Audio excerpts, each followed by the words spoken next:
Salut à toi et bienvenue dans cette nouvelle vidéo. C'est normal si t'entends des oiseaux, on est pas très loin de Boston, dans le Massachusetts, et non, je n'ai pas fait Harvard. Dans cette vidéo, je vais te montrer comment récupérer, comment copier une section, un endroit, un morceau de code qui t'intéresse sur un site web de tes concurrents ou quelque chose que tu as trouvé en ligne.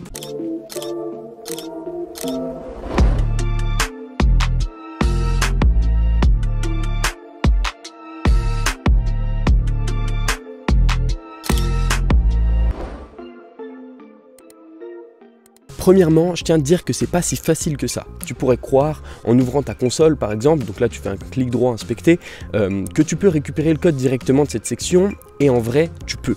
Tu pourrais récupérer simplement le HTML, te positionner sur la balise la plus haute qui entoure le code, qui commence généralement par Shopify section, elle commence toute par ça, et faire un edit as HTML et récupérer tout le code qui se trouve à l'intérieur de cette section. Le problème, c'est que tu n'obtiendras que le HTML, et le HTML, c'est simplement du contenu brut, noir sur blanc et des images.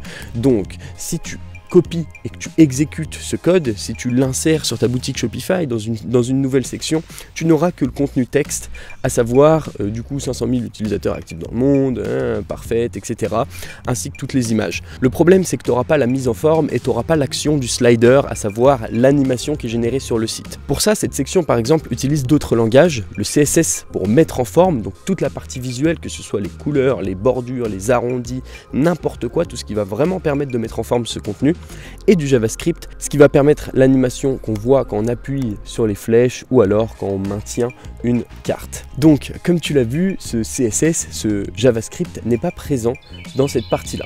Dans cette partie-là, tu as que le HTML, le contenu brut, et tu vas pouvoir retrouver le CSS un peu plus bas. Le problème, c'est que tu auras seulement le CSS de la balise HTML que tu as sélectionné. Je m'explique. Là, par exemple, j'ai sélectionné cette balise HTML et j'ai tout le CSS qui correspond à cette balise. Mais si je clique là, le CSS va changer. Tout ce qu'on va pouvoir voir ici va être différent parce que ça concerne une autre balise. Le CSS, ça marche comment? On identifie une classe, donc l'endroit qu'on veut modifier dans le HTML, et puis on lui applique du style, à savoir des modifications de couleur, de taille de police, etc. Tout ce qu'il est possible de faire sur Internet. C'est un problème parce que tu vas devoir remonter sur chaque composant un par un pour retrouver le CSS qui est éparpillé un petit peu partout.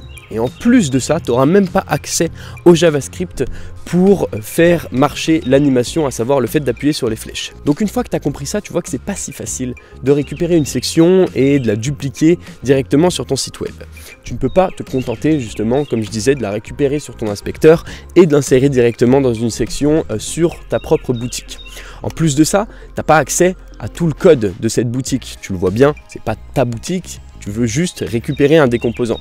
Donc si on avait accès au code, on aurait pu retrouver un petit peu plus facilement les composants. Ma conclusion à tout ça, elle est plutôt simple, du moins en théorie. C'est aussi un problème auquel j'ai été confronté de nombreuses fois quand on me demandait d'intégrer telle et telle section sur le thème Shopify. En cherchant des sources d'inspiration sur Internet, eh bien, il n'y a pas d'autre moyen, ou du moins le plus rapide, c'est vraiment de recréer cette section et de t'en inspirer. Tu vas la mettre sur ton écran de droite et puis tu vas la reconstruire depuis zéro.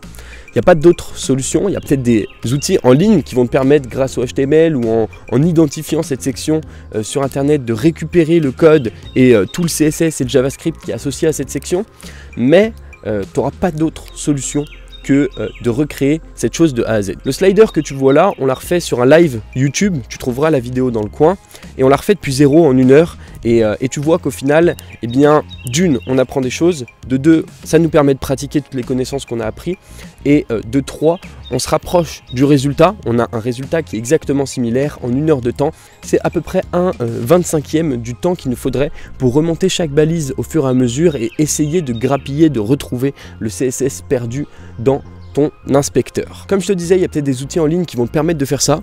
Si ça n'existe pas, c'est peut-être une idée de boîte, mais le plus simple à l'heure actuelle, c'est de le refaire. Alors si tu n'as aucune connaissance en HTML, en CSS, Liquid, JavaScript, les langages que Shopify utilise pour créer ses propres thèmes, j'ai créé une formation complète qui s'appelle Convertify et qui va t'apprendre à créer des boutiques uniques grâce au code de Shopify. On va voir dans cette formation comment recréer n'importe quel composant que tu vas retrouver sur le net pour dompter Shopify, créer tes propres thèmes ou alors même vendre tes propres services sur le net. J'espère que cette vidéo t'a plu et t'a permis d'y voir un petit peu plus clair. Si tu as des questions, n'hésite pas à les poser dans les commentaires de cette vidéo et nous on se retrouve dans une prochaine. À très vite.